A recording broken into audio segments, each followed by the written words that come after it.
Ustedes saben, desde el punto de vista de Chile, que quiero comentar, voy a hacer una pequeña referencia al final a mi otro país, que es Suecia, que es un experimento bastante interesante en este contexto.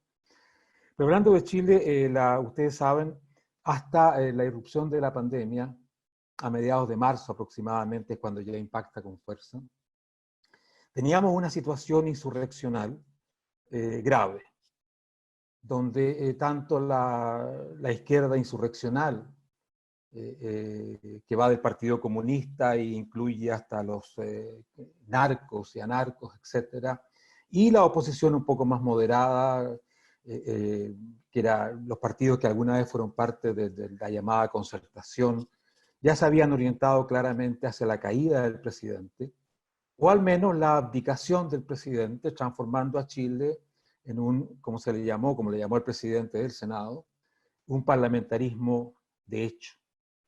Por lo tanto, la pandemia viene a irrumpir un proceso que amenazaba muy seriamente nuestras libertades fundamentales, amenazaba lisa y llanamente la estabilidad básica del país. Ustedes, bueno, todos vieron las escenas prolongadísimas de violencia, de falta de Estado de Derecho, etcétera, que se produjo en Chile.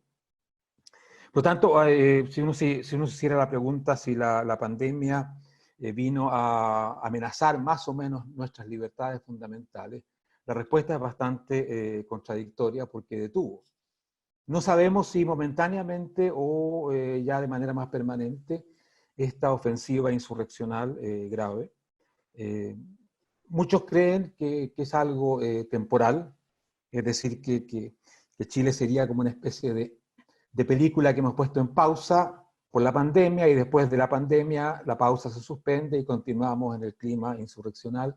Yo no creo, yo creo que el cambio va a ser muy profundo, entre otras cosas por la dimensión y por la duración en el tiempo de la pandemia, y porque retrotrae a Chile a un tema que ya prácticamente había sido superado por su propio desarrollo, por su éxito, y que es el tema de la supervivencia, de las cosas básicas, de los alimentos, del trabajo, del mínimo para poder vivir en forma relativamente digna. Chile, que estaba avanzando rápidamente hacia lo que es un país más o menos desarrollado, se estaba planteando temas que son propios de una sociedad con una relativa nivel de desarrollo, de bienes, de servicios, bastante superior a lo normal en América Latina. Y yo creo que el contexto insurreccional tenía mucho que ver con eso.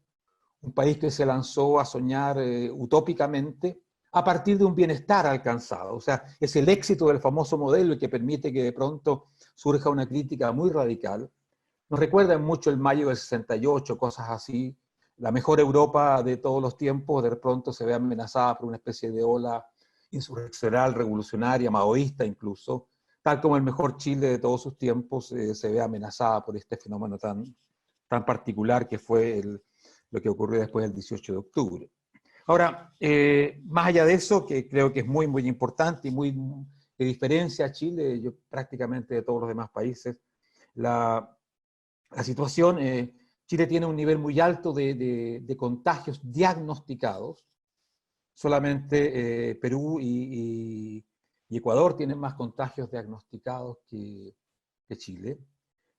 Lo cual es una cifra, un hecho complejo porque Chile realiza muchos test, tal como Perú realiza muchos test, por lo tanto detecta mucho la enfermedad.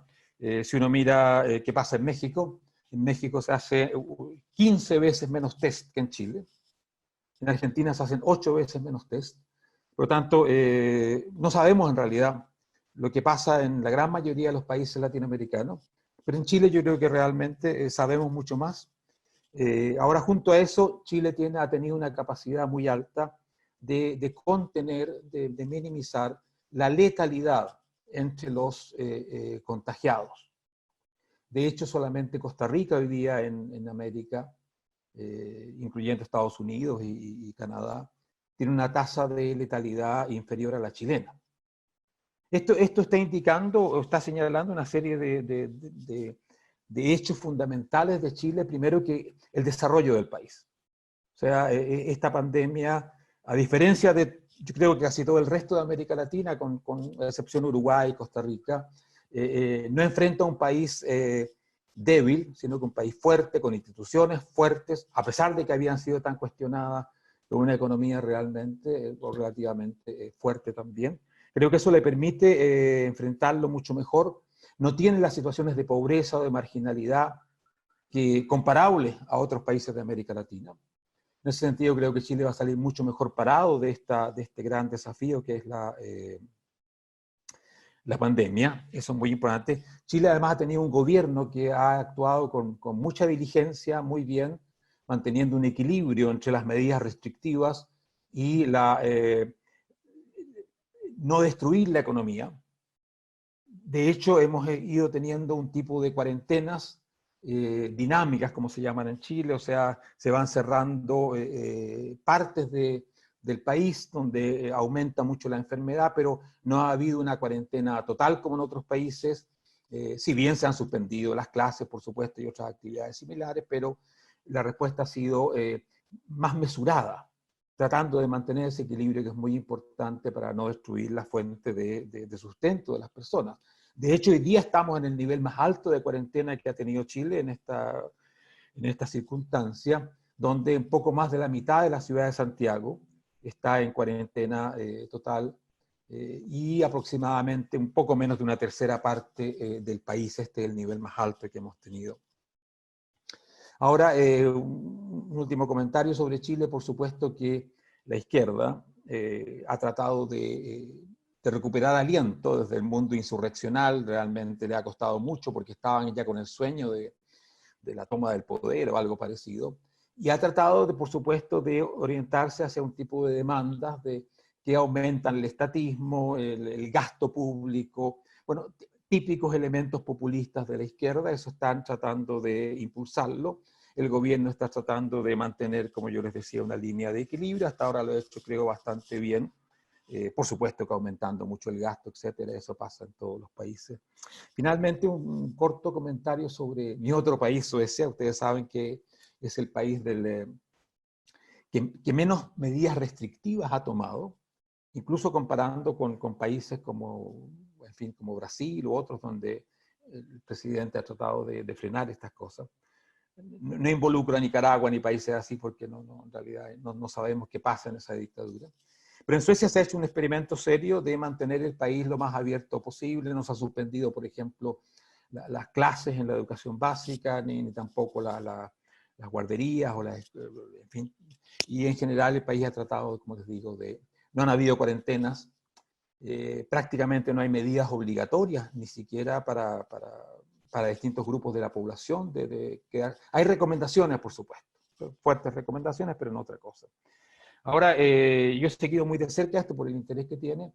Lamentablemente, el costo en vidas humanas parece, o sea, todo indica que es muy alto, altísimo. Si uno compara con los vecinos de Suecia, la tasa de mortalidad, hablo de muertos por la pandemia en relación al total de la población, es unas 7 veces mayor que, por ejemplo, en Noruega o en Finlandia, y 3 veces mayor que en Dinamarca. Uno siempre hace la comparación entre los países nórdicos, porque tienen características muy similares como sociedades. Además tienen una densidad de población que es bastante comparable en muchos casos. Es difícil comparar, por ejemplo, con Bélgica, Holanda, con unas enormes densidades de población, o las situaciones de España o Italia.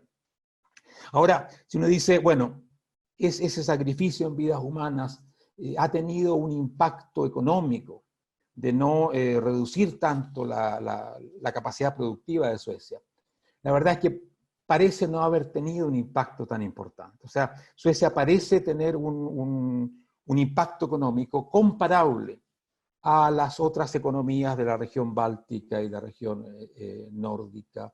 Sobre eso se discute bastante porque es un elemento clave. O sea, se supuso que la estrategia sueca de no reducir tanto, de no implementar medidas tan fuertes, iba a permitirle una situación económica mejor que los países que hacían estas medidas, como fue el caso de Noruega o Dinamarca, en fin, casi todos los países.